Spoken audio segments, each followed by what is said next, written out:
നമ്മൾ എക്സിറ്റ് പോളുകൾ കണ്ടപ്പോൾ എക്സിറ്റ് പോളുകളുടെ റിസൾട്ട് പ്രൊജക്റ്റ് ചെയ്ത ഒരു ആവേശം റിസൾട്ടിൽ വന്നിട്ടില്ലെങ്കിൽ പോലും BJP അതിൻ്റെ ലീഡ് നിലനിർത്തുകയാണ്. അതുകൊണ്ട് തന്നെ BJPക്ക് കേവല ഭൂരിപക്ഷത്തിനുള്ള എല്ലാ സാധ്യതയും ഇപ്പോഴത്തെ സാഹചര്യത്തിൽ നമുക്ക് പറയാൻ കഴിയും. ഇത് BJPക്ക് അനുകൂലമായി വന്ന പല ഘടകങ്ങളിലൊന്ന് അരവിന്ദ് കെജ്രിവാളിനെതിരെയുള്ള ആരോപണങ്ങൾക്ക് ജനങ്ങൾ വിശ്വാസ്യത വർദ്ധിപ്പിച്ചു. ഒരുപക്ഷെ ഇതിലേറ്റവും ഉള്ളിൽ സന്തോഷത്തിൽ ഇരിക്കുന്നത് ഒരാൾ അണ്ണാ ഹസാരെ ആയിരിക്കും. കാരണം അദ്ദേഹം കൊണ്ടുവന്നൊരു പ്രസ്ഥാനത്തെ കൈയടക്കി കൊണ്ടുപോയ അരവിന്ദ് കെജ്രിവാളിന് പിന്നെ തിരിച്ചൊരിക്കലും അദ്ദേഹം അണ്ണാ ഹസാരെ പറഞ്ഞ ഒരു കാര്യവും കേട്ടിട്ടില്ല. അപ്പോൾ തന്നെ അഴിമതിയുടെ ആരോപണത്തിൻ്റെ കറ പുരളുന്ന ഒരു സ്വഭാവം അരവിന്ദ് കെജ്രിവാളിലുണ്ടായിരുന്നു. പക്ഷേ കാലം കഴിഞ്ഞപ്പോൾ ഈ 10 വർഷത്തിനിടയ്ക്ക് അഴിമതി ആരോപണങ്ങൾ കൂടുതൽ വർദ്ധിക്കുകയും അദ്ദേഹത്തിലുള്ള വിശ്വാസ്യത ജനങ്ങൾക്ക് കുറയുകയും ചെയ്തു. അപ്പോൾ പ്രധാനമായിട്ടും BJP വിജയിക്കുന്നുണ്ടെങ്കിൽ അതിൻ്റെ കാരണം ആം ആദ്മി പാർട്ടി ഒരു അഴിമതിരഹിത പാർട്ടിയാണെന്നുള്ള വിശ്വാസം തകർത്തതിലാണ്. അതിൽ നല്ലൊരു പങ്ക് BJP പ്രവർത്തനത്തിൽ കൂടിയും അതോടൊപ്പം തന്നെ EDയുടെയൊക്കെ നടപടികൾ അത് വളരെ വ്യക്തമാണ്. അദ്ദേഹം കാണിച്ച അഴിമതിയൊക്കെ എക്സ്പോസ് ചെയ്യപ്പെട്ടു. അതിൻ്റെ ഫലമായിട്ട് അരവിന്ദ് കെജ്രിവാളിൻ്റെ അഴിമതിയും ജയിലിൽ കിടന്ന ചരിത്രവും നേരത്തെ തന്നെ സിസോഡിയൻ ജയിലിലായിരുന്നു. അപ്പോൾ ചുരുക്കത്തിൽ ഒരു ആൻറ്റി ഇൻകംബൻസി വളർത്താൻ അത് നന്നായിട്ട് കാരണമായി. ആം ആദ്മി പാർട്ടി ഒട്ടും ക്ലീൻ അല്ല എന്നുള്ളതാണ് ഇതിൽ ഫണ്ടമെൻ്റലായിട്ടുള്ള കാരണം.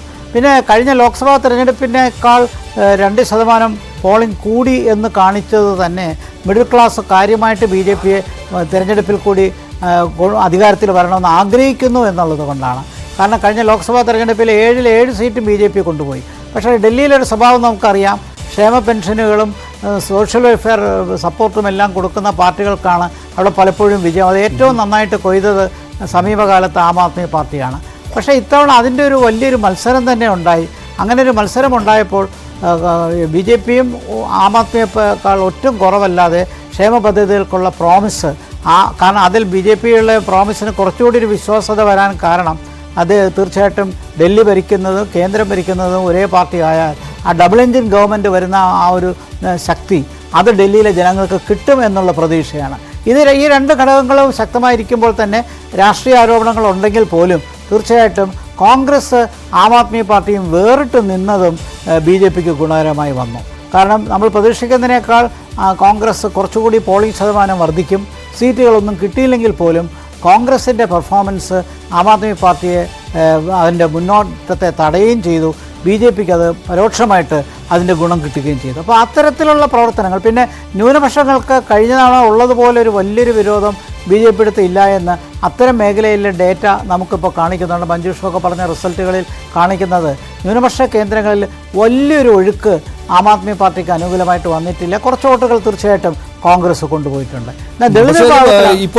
ഇപ്പോഴത്തെ ട്രെൻഡ് നോക്കുകയാണെങ്കിൽ കോൺഗ്രസ് പൂർണ്ണമായിട്ടും ആം ആദ്മി പാർട്ടിയുടെ വോട്ടുകൾ കട്ട് ചെയ്തു എന്ന് പറയുവാൻ ബുദ്ധിമുട്ടാണ്. ശ്രീ ഡോക്ടർ ജി ഗോപകുമാർ, താങ്കളുടെ നിരീക്ഷണം ശരിയാണ്. കുറച്ച് വോട്ടുകളെങ്കിലും കോൺഗ്രസ് കൊണ്ടുപോയിട്ടുണ്ടാവും. പക്ഷേ പൂർണ്ണമായിട്ടും കോൺഗ്രസിനെ കുറ്റപ്പെടുത്തുവാൻ ആം ആദ്മി പാർട്ടിക്ക് കഴിയില്ല. കാരണം കോൺഗ്രസിന്റെ വോട്ടുകൾ കൂടിയാൽ പോലും അതിനേക്കാൾ വലിയ മാർജിനിലാണ് അവിടെ പല മണ്ഡലങ്ങളിലും BJP ലീഡ് ചെയ്യുന്നത്. അപ്പോൾ പൂർണ്ണമായിട്ടും കോൺഗ്രസിനെ കുറ്റപ്പെടുത്താൻ ആം ആദ്മി പാർട്ടിക്ക് കഴിയില്ല എന്നാണ് തോന്നുന്നത്. പിന്നെ അന്തിമ ഫലം വരുമ്പോൾ നോക്കാം. പല മണ്ഡലങ്ങളിലും കോൺഗ്രസിന്റെ വോട്ട് ഷെയർ എന്ന് പറയുന്നത് നേരിയത് മാത്രമാണ്, വളരെ കുറവാണ്. അത് മാത്രമല്ല ഒന്നിച്ച് നിൽക്കുമ്പോൾ രണ്ടായി നിൽക്കുന്ന വോട്ടിംഗ് ശതമാനം ഒരുമിച്ച് ഒരു കേന്ദ്രത്തിൽ വീഴുമെന്ന് ഉറപ്പിക്കാനും പറ്റില്ല. അപ്പൊ അങ്ങനെ ഒരു ഫാക്ടർ ഉണ്ട്. ആവേശകരമായി മത്സരം നടക്കുന്ന 2 മണ്ഡലങ്ങളാണ്. ഒന്ന് ന്യൂഡൽഹി മണ്ഡലം. അവിടെ നേരിയ വോട്ടുകൾക്ക് ഇപ്പോൾ അരവിന്ദ് കെജ്രിവാൾ പിന്നിലാണ്, 225 വോട്ടുകൾക്ക്. അതുപോലെ തന്നെ ഡൽഹി മുഖ്യമന്ത്രി മത്സരിക്കുന്ന കൽക്കാജി മണ്ഡലം. അവിടെ 2800 വോട്ടുകൾക്കാണ് രമേശ് ബിദൂരി ഇപ്പോൾ ലീഡ് ചെയ്യുന്നത് ഡൽഹി മുഖ്യമന്ത്രി അതീഷിയേക്കാൾ. അവിടെ കോൺഗ്രസിന്റെ അൽക്ക ലാംബ അവർ ഇതുവരെ പിടിച്ചിരിക്കുന്ന വോട്ടുകൾ 1864. അപ്പോൾ അതിനേക്കാൾ ഉയർന്ന ലീഡ് BJPക്ക് കിട്ടുന്നുമുണ്ട്. അപ്പോൾ കോൺഗ്രസ് പൂർണ്ണമായും വോട്ട് കട്ടറാണ് എന്ന് പറയുവാൻ പറ്റുകയില്ല. ഇപ്പോഴത്തെ ചിത്രം എന്ന് പറയുന്നത് ഈ 40 സീറ്റുകളിൽ 2 സീറ്റുകളിലാണ് BJP ലീഡ് ചെയ്യുന്ന സീറ്റുകളിൽ നെക്ക് ആൻഡ് നെക്ക് ഫൈറ്റ് ഉള്ളത്. അതാണ് ഞാൻ ഈ പറഞ്ഞ 2 മണ്ഡലങ്ങൾ. ഒന്ന് ന്യൂഡൽഹി, 2 കൽക്കാജി. അതിൽ കൽക്കാജി മണ്ഡലം ഇപ്പോൾ BJP ഒരു കംഫർട്ടബിൾ പൊസിഷനിലേക്ക് വരികയാണ്. 2800 ലീഡ് വന്നിട്ടുണ്ട്. ന്യൂഡൽഹി പറയാൻ പറ്റില്ല. അപ്പോൾ സ്വാഭാവികമായിട്ടും BJP ആ ഒരു ഭരണത്തിലേക്ക് എത്തുകയാണ്. ആം ആദ്മി പാർട്ടി മത്സരിക്കുന്ന ലീഡ് ചെയ്യുന്ന ഏതാനും സീറ്റുകളിൽ ഇപ്പോൾ നേരിയ ലീഡാണ്. പക്ഷേ അവർക്കത് നിലനിർത്തിക്കൊണ്ട് പോകാൻ പറ്റുന്ന ഒരവസ്ഥ തന്നെയുണ്ട്. 40-30 അല്ലെങ്കിൽ ഒരു 39-31 ഫിനിഷ് ചെയ്യാനുള്ള സാധ്യതയാണ് ഇപ്പോൾ എന്തായാലും കാണുന്നത്. ശ്രീ മോഹൻ വർഗീസ് കൂടിയുണ്ട്. ശ്രീ മോഹൻ വർഗീസ്, എങ്ങനെയാണ് ഇതുവരെയുള്ള ട്രെൻഡിനെ താങ്കൾ വിലയിരുത്തുന്നത്? എന്തായാലും BJP ഒരു ലാൻഡ് സ്ലൈഡ് വിക്ടറി എന്ന് വേണമെങ്കിൽ ഇതിനെ പറയാം. കാരണം BJP 8-ൽ നിന്നാണ് അവിടെ ഈ 40-ലേക്ക് എത്തുന്നത്.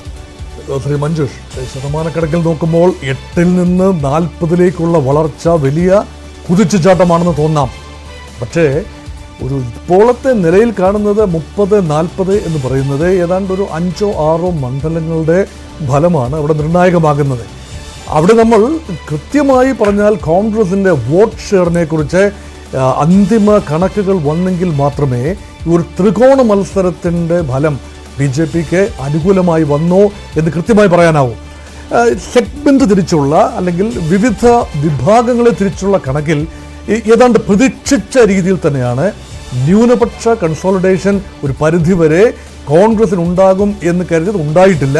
അത് ആം ആദ്മി പാർട്ടിക്ക് വേണ്ടി ഉണ്ടായി. അതുകൊണ്ട് മുസ്ലിം കമ്മ്യൂണിറ്റി ടാക്ടിക്കൽ വോട്ടിങ്ങിലേക്ക് തിരിഞ്ഞു എന്ന് ഫലത്തിൻ്റെ ആദ്യ സൂചനകളിൽ കാണുന്നു. മുസ്ലിം ഭൂരിപക്ഷ മണ്ഡലങ്ങൾ 10-12 മുസ്ലിം നിർണായക സ്വാധീനമുള്ള മണ്ഡലങ്ങളിൽ ആം ആദ്മി പാർട്ടിക്ക് തന്നെയാണ് ലീഡ്. അതാണ് അതിൻ്റെ ഒരു കാര്യം. അതുപോലെ ചേരി പ്രദേശങ്ങൾ അടങ്ങുന്ന ഒരു ഷാൻറ്റി ടൗണുകളുള്ള ഭാഗങ്ങളിൽ ആം ആദ്മി പാർട്ടിക്ക് തന്നെയാണ് ലീഡ്. അതും പ്രതീക്ഷിച്ചിരുന്ന കാര്യം തന്നെയാണ്. പക്ഷെ മധ്യവർഗത്തിൽ വലിയ പ്രതീക്ഷ, മിഡിൽ ക്ലാസ് കോൺസ്റ്റിറ്റ്യുവൻസീസ്, അതിൽ വലിയ പ്രതീക്ഷ അർപ്പിച്ചിരുന്ന BJPയും ആപ്പും അത് ഏതാണ്ട് സമനിലയിൽ തുടരുകയാണ്. ഒരു ലേശം ഭൂരിപക്ഷം BJPക്ക് ഉണ്ട് എന്നതാണ്. മറ്റെല്ലാ സെഗ്മെന്റുകളും നേരത്തെ ഇവിടെ മഞ്ജുഷ് തന്നെ സൂചിപ്പിച്ച ജാത്ത് സെഗ്മെന്റ്, അതുപോലെ ഗുജ്ജാർ സെഗ്മെന്റ്, ഉപരിവർഗങ്ങൾ, അവിടെ എല്ലാം തന്നെ across the frontier Bharatiya Janata പാർട്ടിക്ക് ക്ലിയർ എഡ്ജുള്ള ഒരു നിലയിൽ തന്നെയാണ്. അതുകൊണ്ട് ഇവിടെ നിർണായകമാകേണ്ടത് ഒരു പക്ഷേ കേന്ദ്ര ബഡ്ജറ്റിലെ ഇൻകം ടാക്സ് പരിധി 12 ലക്ഷം രൂപ വരെ നികുതി ഒഴിവ് നൽകി എന്ന് പറയുന്നത് വലിയ രീതിയിലാണ് ജനഹൃദയങ്ങളെ കീഴടക്കിയിരിക്കുന്നത്. അല്ല എങ്കിൽ കൃത്യം നെക്ക് ടു നെക്ക് ഫൈറ്റ് വരേണ്ട ഒരു ഘട്ടത്തിൽ BJP അവസാന ഘട്ടത്തിൽ അവസാന ആഴ്ചയിൽ കുതിച്ചുപോയെന്നൊരു ഘട്ടം കണ്ടു. അതുകൊണ്ടായിരിക്കണം ഈ രീതിയിൽ വന്നത്.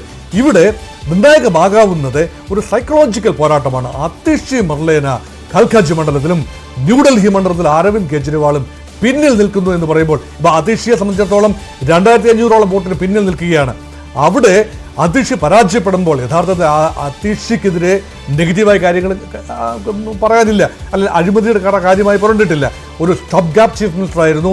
ആ ഗുഡ് വിൽ അവിടെ നഷ്ടപ്പെട്ടു. അപ്പം അതിനെ ഒരു ടെസ്റ്റ് ഡോസ് ആയിട്ട് എടുക്കാം. അരവിന്ദ് കെജ്രിവാൾ ആരോപണ വിധേയനാണ്. ഒരു പക്ഷേ അരവിന്ദ് കെജ്രിവാളിൻ്റെ ആ ഒരു ഓറ ന്യൂഡൽഹി മണ്ഡലത്തിൽ പഴയ പോലെ ഏശിയിട്ടില്ല എന്ന് വേണമെങ്കിൽ പറയാം. അപ്പോൾ അരവിന്ദ് കെജ്രിവാളും അതിഷി മർലേനയും ആത്യന്തികമായി അവസാന ഘട്ടത്തിൽ പരാജയപ്പെടുന്ന ഘട്ടം വന്നാൽ പൂർണ്ണമായും ആം ആദ്മി പാർട്ടി മാജിക് ഡൽഹിയിൽ അവസാനിച്ചു എന്ന് പറയാം.